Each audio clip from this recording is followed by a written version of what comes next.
All right, guys, it's been a while since I've uploaded a video, so figured I'd make one. Kind of done a few things the last couple days, and kind of wanted to share it with y'all. So for y'all that don't know, these are 2022 CF Moto C-Force 500s. They're the Gen 2s.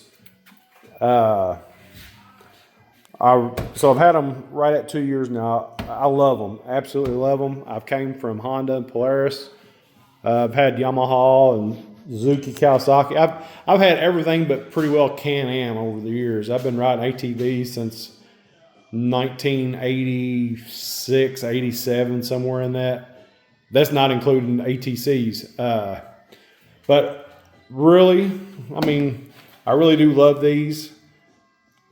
Gear shift is my only complaint I've had on these. Is just, I don't know. I don't like it on the left hand side, and kind of clunky. It is getting better the more miles put on it. But so anyway, long story short, these for the 22s, they have the automotive painted plastics on them. I believe the 23 models are injected colored plastic. 24s, I think, might have went back to paint. So what has happened is I took the tires off both of these last year and had the red one sitting on firewood as blocks. Yeah, I know. Had the blue one on jack stands, good jack stands. And evidently I didn't have it on there good enough. I thought it was, but it wasn't. Went to town, I came back, when I opened the garage, the blue one was laying on its right-hand side on the concrete. So big road rash here, and here, all on the outside edges. And several spots that had taken it down to the black bare plastic. You can't hardly find any kind of color match paint for these. And I never did go to PPG. I probably should have, but could never get nothing close enough to color match it. And it's hard to see right now, but I never was pleased with it. I got OCD. So my goal was CF Moto Europe, CF Moto Canada sells fender flare extensions that would have covered up all my blemishes and give me the protection that I was looking for mud, snow, and slush, and even water. And so I'm in Kentucky, so Europe was kind of out of the question. I do got some friends that live in London, and I know they would have helped me out if they could. So started looking into Canada. Well, I contacted CF Moto Canada. They won't ship to United States for some reason. Temu's in China, and they ship to the United States daily. I don't understand why it would have been so hard for Canada to ship me something to the States, but evidently they can't. Maybe they got an embargo against Kentucky as far as I know. So contacted CF Moto USA with the part number and everything. Well, they don't carry the parts. They can't even look the part number up. So out of luck there too. So basically, it's not an option in the United States. If you're looking for fender flares for a C-Force 500, you're out of luck.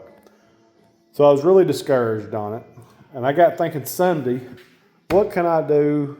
Man, I've been known to do some redneckery before, and I'm very capable of doing some redneckery. So I got thinking, what could I do? So I ran on down there to Lowe's, started looking for options of doing something homemade. I came across this landscape border. It's a 5-inch landscape border. So it was a roll of 20 feet, and they had a roll of 100 feet. I bought the 20 foot, and I'm thinking, let's see what we can do. I believe it was around $25 for 20 foot of this, 5-inch. And it's really, really tough material. It won't tear and it won't rip easy. So I thought, I'm going to try this. So cut my first piece, measured it, and Drilled my first hole. So once you drill that first hole, hey, it's all downhill from there. Did I want to drill holes and nice plastic? No, I didn't, but I also couldn't stand looking at them blemishes no more. So drilled this hole first, got stuff lined up and drilled this one and went all the way down here to this one. Saved this one for the last because you have an inner fender you got to take off. 5 push-pull pins, wasn't a big deal. Done this one. Had to use a different bolt though because these are short. So this works. Put one on the front, one on the back. Got my measurement off this one. Use it for a test plate for the other two, the other side and the front for the red one. Then measured the rear. Done the same thing. Use it as a test, the template. Got all my cuts done. I have the 20 feet. I had about 3 inches left. And then I cut angle cuts just for looks. And like I said, I'm pleased with how it turns out. I might make an angle cut on them. I'm not for sure. Honestly, it don't look too bad to me, and it might actually help from it slinging as much as if I don't put an angle on it. So these end up being about 4 inches of total protection on the sides. Setting on it, they really look good. I mean, it is really gonna help with the protection.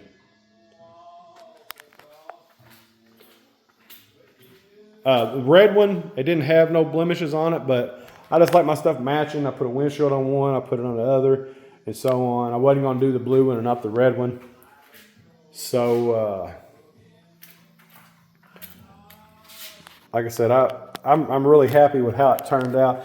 So I already had the bolts and nuts. So right now I have right around 25 bucks in them for both ATVs. Now if I would have had to buy the bolts, it would have probably been another 20 bucks worth of bolts and nuts. And realistically, I have about an hour and a half per ATV in time because measuring, drilling, bolting them up, and then cutting your angles and stuff, it's about an hour and a half per ATV to do it. I could probably do it a little bit faster now, but better off to take your time drilling. And I did match them up to each side. You know, each ATV, the holes are pretty well identical. Let's get up here and sit down on it. We'll kind of look at the coverage. So sitting down on it,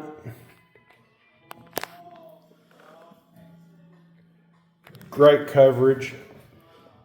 I was running a 26.950 in the front, but I'm gonna go with a 27.10 in the front or a 28.10, and I would have probably still been all right, but like I said, the main thing was I was wanting to cover up the blemishes, so that it's all good. Now, I know what some of you are going to say. Now, from the side, you can't see underneath the fender. It don't really bother me that much. Some of you are going to say, "Oh, it's supposed to go underneath the fender." Blah, blah, blah. Well, yeah, it probably would have looked better, but that wouldn't have covered up my blemishes underneath here. So that's where I put them at, is on top of the fenders, and it's fine with me. There's even no gaps in between here. It's good and snug. You know, there's no water is even going to get underneath here. So for what I wanted, this is going to work fine. Now, I mean, some of you guys, hey, if you got a Honda Rancher or a Foreman, a Yamaha Grizzly or a Big Bear or a Sportsman, and you got options to buy fender flares. But if you're not wanting to spend 250 bucks on a set of fender flares, hey, this would work for you guys too. I mean, it's as long as you're halfway intelligent and handy, this is a simple job. It really is. It ain't nothing to it. And if y'all decide that y'all want to try this out, hey, message me. I'll walk you through it. I'll even make a video more detailed on how I done it. So anyway, the title of this video is going to be Homemade ATV Fender Flares. And hey, if this helps one or two people out that's wanting to do this, that's the only thing that matters to me. I know a lot of you guys right up north, and or for that matter, right down south in some of the swamps and stuff. And the more protection you can get, the better. Who knows who might be interested in doing this. So, like I said, I hadn't posted a video for a while, and wanted to make a video. I should have made a video while I was doing it, and I didn't think about it. So here's what it is, and hope you guys like it. Heck, I hope some of you don't like it. It don't matter to me. So anyway, everyone stay safe, and I'll try to get another video posted here soon. I kind of got a little bit of project, and we'll go from there.